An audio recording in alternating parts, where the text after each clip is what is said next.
By far, the most awe-inspiring pictures we've seen this week came from Phoenix, Arizona, where a cloud of dust seemed to swallow up the entire city last evening.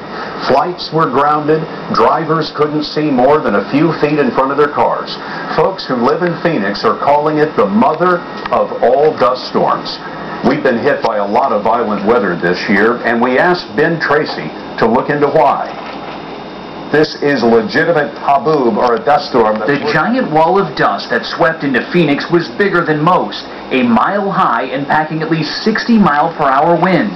We thought it was a cloud, and then we got into it and it was just black. The dust began to gather near Tucson, where it hasn't rained in 3 months. By the time it hit Phoenix, it dwarfed the city, larger than anything seen in 100 years. The dust storm is the latest freak weather phenomenon in a string of strange weather events. Drought in the southwest has fueled wildfires in 3 states, but in the western mountains there was so much moisture this winter, the snow is still there, a lingering snowpack that hasn't been seen for 15 years. That snow and record rains here in California were caused in large part by La Nina, cooler water temperatures in the Pacific that change weather patterns. That helped end California's 3-year drought. But La Nina was followed this spring by a stronger than normal jet stream pattern, creating winds that collided with warm water from the Gulf of Mexico, causing severe storms across the southern U.S. That led to all those tornadoes and record flooding.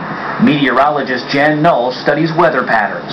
Anytime the atmosphere stays in the same place for an extended period of time, then you're usually going to start seeing some unusual weather events. And the weather may seem worse than normal because many of the storms have hit heavily populated areas. Chicago buried in record snowfall, Tennessee flooded, large parts of Joplin, Missouri destroyed. Those amounts of damage in urban areas, it not only bumps up the dollar figure, but also the number of fatalities, and then that makes it something that is noteworthy. In fact, in an average year, weather-related damage would total about $6 billion at this point. In 2011, we already hit $32 billion, the most expensive since they began tracking it 30 years ago. Ben Tracy, CBS News, Los Angeles. We were talking in the newsroom about the weather today, and we noticed this from the National Oceanic and Atmospheric Administration.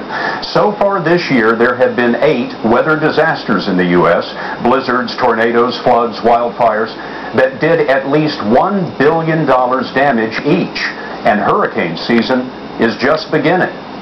As the Space Shuttle